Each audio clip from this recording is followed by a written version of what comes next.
have written down is humility and a willingness to grow. And Hmm. right when you started that statement, you said you are very coachable. Yeah. And if you want to access the mental game, you have to be coachable. You have to have humility, and you have to have a willingness to grow.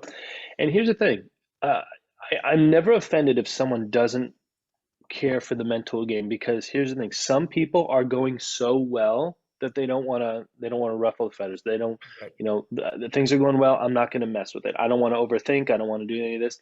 And I'm like, hey, that's fine. Yeah. But the mental game is for the person who has the long-term gain in mind, right? So like, can you speak to, you were at UC, I'm sorry, you were at Riverside community Community. Yeah. college in Yep. Riverside Community College, and you didn't really have many offers. You get a sniff from San Bernardino, and they say, Yep. "Hey, we have a spot in our bull as a bullpen catcher." I think you said.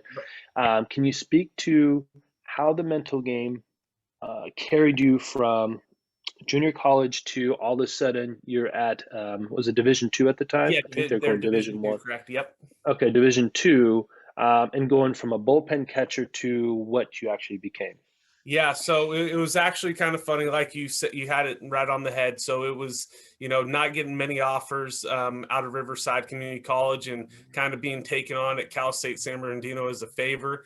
I know their team was pretty filled up; all their scholarship money was locked in, and I just went down one day with the coach and hit in the cages, took about 10, 15 swings, caught about 10, 15 pitches in the bullpen. He's just like, yeah, this guy can play on our team.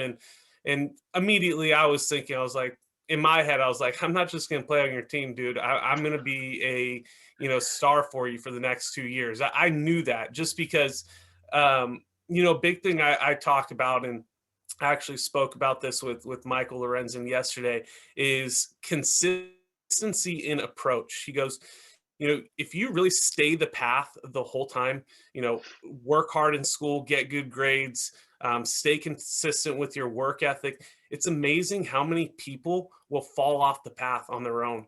And all these Mm. roadblocks that you originally had in front of you are all of a sudden now by the wayside. You got right through them. And I mean, that happened. There was a couple guys at my position who fell off the wayside for grades, or maybe they had some pressure and felt me coming because, as soon as we got into fall scrimmages and games, I think it was, 10, 15 at bats before I was consistently hitting in the 3 hole. And, all of a Mm. sudden San Bernardino's thinking, hey, we got this ace in the hole when we thought he was going to be a bullpen catcher. But You again, got him for free. yeah, got him for free. And to me, it was never an option of if or when. I knew I wanted to play. I knew my work ethic and consistency was going to take me to that next level.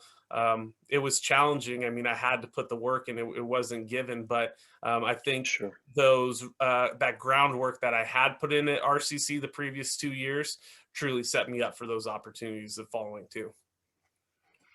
Absolutely. And as our viewers are watching and they're wondering, okay, like how does the mental game play into this?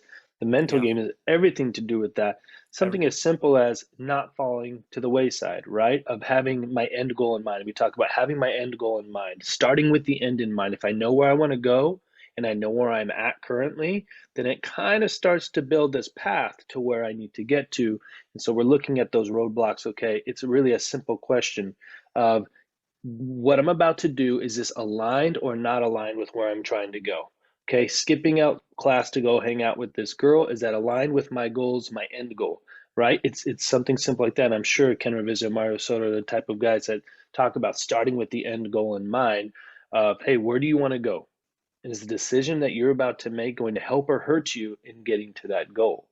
I'm sure that's what you were talking about. Some of those guys who might have been great athletes, who probably had more talent than you, but mentally they were not at the space to where they could stay the course, and that's when you took advantage of that, right? Yep, 100%. And looking back, the crazy part, the whole reason I wanted to do this is because, thinking back, I didn't at the time I really realize what I was doing, or how I was, utilizing the mental game. I mean, I had an idea, but looking back now, just all the correlations between the mental game and all the solid work I put in, it makes you realize, there's really something to this, and it's something you can use not only in, your athletic career, but it's something you can use in your professional career as well.